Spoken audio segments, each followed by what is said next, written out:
અમદાવાદની કે જ્યાં ડ્રાઇવિંગ લાયસન્સ મેળવવાની પ્રક્રિયા પારદર્શક અને ટેકનોલોજી આધારિત બનાવવામાં આવશે। આપણે કહી દઈએ કે અમદાવાદમાં એઆઈ તમારી ડ્રાઇવિંગ ટેસ્ટ પર વોચ રાખશે। આરટીઓ દ્વારા શરૂ કરાયેલા એઆઈ આધારિત ટેસ્ટ ટ્રેકમાં 16 સીસીટીવી કેમેરા દ્વારા આખા ટેસ્ટનું લાઈવ મોનિટરિંગ કરાશે। એટલે હવે અરજદારે માત્ર વાહન હંકારવાનું નથી, પરંતુ ટ્રાફિક સિગ્નલ સહિતના તમામ નિયમોનું પાલન કરવું પડશે।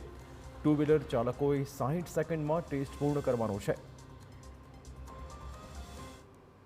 જૂની વ્યવસ્થાની વાત કરીએ તો એની અંદર ટ્રાફિક સિગ્નલ્સ નહોતા, પછી એઆઈ બેઝડ કોઈ સિસ્ટમ નથી, બધું અંદર વિડીયો ઉપર ઇન્સ્પેક્ટર્સ જોતા હોય અને એમને ડિસિઝન લેવાના હતા। હવે નવી વાત કરીએ તો ગિવન ટાઈમમાં ટેસ્ટ પાસ કરવાની છે અને દરેક તબક્કે એઆઈ એનું ડિસિઝન જાતે લેતું હોય છે।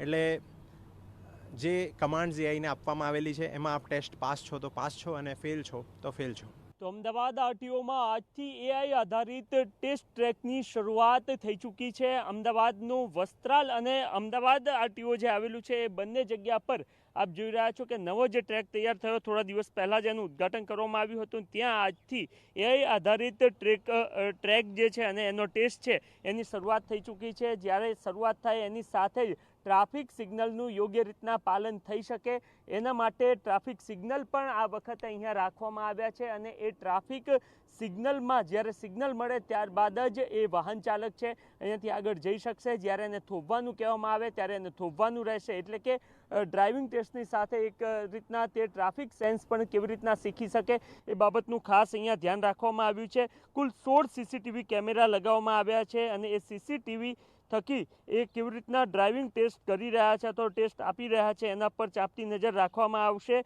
અને એઆઈ હોવાને કારણે હ્યુમન ઇન્ટરફિયરન્સ આમાં બિલકુલ ઝીરો રહેશે। એટલે કે નાની અમથી ભૂલ અગાઉ માફ થઈ જતી હતી, માનવીય અભિગમ દર્શાવીને જે કર્મચારી હોય એ કદાચ કેટલાક કિસ્સામાં નોર્મલ ભૂલ હોય તો એને જવાબ પણ દેતા હતા, પરંતુ હવે એઆઈ આવી ગયું હોવાના કારણે એ જ સીધી રીતના કમાન્ડ આપશે કે આ જે ડ્રાઈવર છે એમના દ્વારા યોગ્ય રીતના ટેસ્ટ આપવામાં આવી છે કે નહીં। ટુ વ્હીલર ચાલકો જે છે એમને 60 સેકન્ડમાં ટેસ્ટ પાસ કરવાનો રહેશે, જ્યારે ફોર વ્હીલર ચાલકોએ 4 તબક્કામાં એમને ટેસ્ટ પાસ કરવાનો રહેશે। ઊંધા એસ અને આંઠળો પાડવાના જે 2 ટેસ્ટો હોય છે એમાં બે એમની જે ભૂલ હશે એ માફ કરવામાં આવશે। બાકી નાની અમથી એવી જો ભૂલ હશે તો પણ એ જે ચાલક છે એ નાપાસ થયેલો આ જે ટેસ્ટ છે એમાં ગણાશે ને ત્યારબાદ એને ફરીથી તારીખ લઈને ફરી એકવાર ટેસ્ટ આપવા આવવું પડશે। તો આ એક મહત્વપૂર્ણ બદલાવ હવે જે લોકો ડ્રાઇવિંગ ટેસ્ટ આપવા જઈ રહ્યા છે, નવું લાયસન્સ લેવા માગે છે એમના માટે આવેલા જોવા મળી રહ્યા છે અને એઆઈ આધારિત આ ટ્રેક આજથી શરૂ